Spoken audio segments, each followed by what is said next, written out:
সেই জগতের যিনি মা কোথায় তার ঘরদোর? এই এক মুঠো ঘর, ছোট্ট একটুখানি দরজা, ঢুকতে গেলে মাথা ঠুকে যায়। ঘরের চারপাশে একফালি বারান্দা, তাও দরমার বেড়া দিয়ে ঘেরা। তারই নাম নবত, দক্ষিণেশ্বরের নবত। ওই একটুখানি ঘরে কত কাণ্ড, প্রকাণ্ড এক সংসারের আয়োজন।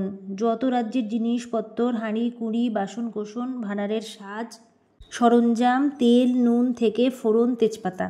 শুধু তাই নয়, খাবার জলের জ্বালা, শিকেতে ঠাকুরের যত পথ্যের জোগাড়, হাঁড়িতে মাছ জিওনো, সারা রাত কলকল করে সে মাছ। কলকাতা থেকে দেখতে আসে মেয়েরা, বলে, আহা, কি ঘরেই আমাদের সীতালক্ষ্মী আছেন গো, যেন বনবাস গো। কলিযুগের সীতা, নির্বাসিতা, নির্বাসও নয়, অধিষ্ঠিতা। কি চাইবি ভগবানের কাছে? বললেন শ্রীমা। কেন পিসিমা?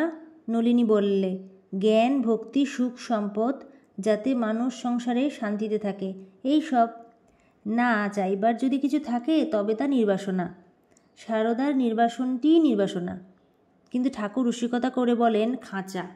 লক্ষ্মী এসে থাকে সারদার সঙ্গে, তাই বলেন খাঁচায় সুখসারি থাকে। আবার বোঝানোর জন্য ঠাকুর যেহেতু মা সারদা নথ পড়ে বলে নাকের কাছে আঙুল ঘুরিয়ে ইশারায় বোঝান রামলালকে, ওরে খাঁচায় সুখসারিকে ফলমূল ছোলা টোলা কিছু দিয়ে আয়। লোকে ভাবে সত্যি সত্যি বুঝি পাখি আছে খাঁচায়। রামলাল বোঝে তার খুড়ি আর বোনের কথা বলছেন। ষোড়শী পুজোয় যেসব শাখা শাড়ি পেয়েছেন তা নিয়ে কী করবে ভেবে পাচ্ছেন না সারদামা। তার তো গুরুমা নেই যে তাকে দিয়ে দেবে। তাই শ্রী রামকৃষ্ণকে গিয়ে জিজ্ঞেস করলেন। উনি বললেন, তা তোমার গর্ভধারিণী মাকে দিতে পারো, কিন্তু দেখো, গম্ভীর হলেন রামকৃষ্ণদেব, তাকে যেন মানুষ জ্ঞান করে দিও না, দিও সাক্ষাৎ জগদম্বা ভেবে। কথা শুনে তৃপ্তিতে ভরে গেলেন মা। যা দিয়ে সে পুজো পেয়েছে তাই দিয়ে সে আবার পুজো করবে। নানান জায়গা থেকে মেয়েরা আসে মাকে দেখতে। ঠাকুর বলেন রূপ ঢেকে দিয়েছে, কিন্তু সে রূপেরও কোনো অবধি নেই। পরনে চওড়া লাল কস্তাপেরি শাড়ি, সিথায় সিঁদুর, কালো ভরাট মাথার চুল পা পর্যন্ত ঠেকেছে, গলায় সোনার কণ্ঠিহার, নাকে নথ, কানে মাকড়ি। মধুর ভাব সাধনের সময় মথুরবাবু যে চুড়ি দিয়েছিলেন ঠাকুরকে, সেই চুড়ি দুহাতে। মেয়েরা দেখে আর আফসোস করে, এমন মেয়ের সংসার হলো না গো। ঠাকুর সব বুঝতে পারেন। মাকে সে বলে, ওরা সব হাঁস, পুকুরের চারিধারে ঘুরে বেড়ায়, কী সব নিজেদের মধ্যে ফিসফাস করে, আমি সব শুনতে পাই। তুমি ওদের পরামর্শ শুনোনি বাপু? ওরা সব বলবে আমার মন ফেরাতে ওষুধপালা করো। দেখো বাপু, ওদের কথায় আমায় যেন ওষুধপালা করোনি, আমার সব আছে, তবে ভগবানের জন্যে সব শক্তি তাকে দিয়ে রেখেছি। না না, সে কী কথা?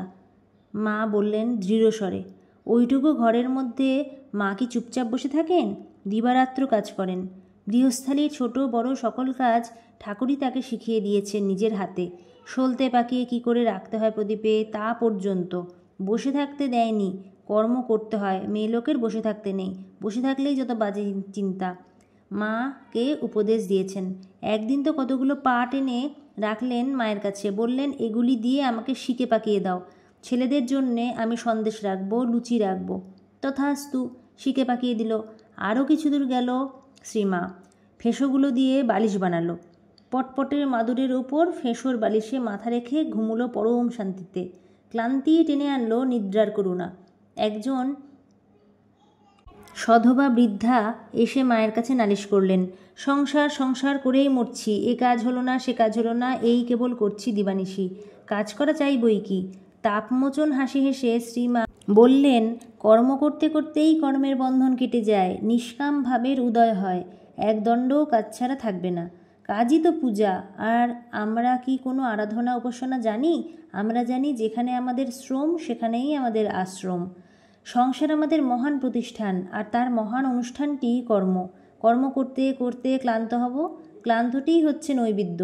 ক্লান্ত হলেই মলয় সমীরের স্পর্শটি উপভোগ্য হবে, তেমনি ক্লান্ত হলেই আস্বাদ্য হবে কৃপার শীতলতা। ঠাকুর শ্রীমাকে বলতেন পরিহাস করে, ছিনা থাতুরে। সেই ঘটনা কি আপনাদের জানা? যদি না জানা থাকে তাহলে পরের দিন বলবো সেই ঘটনা। সবাই এখন বলুন, জয় শ্রী ঠাকুরের জয়, জয় শ্রী মায়ের জয়।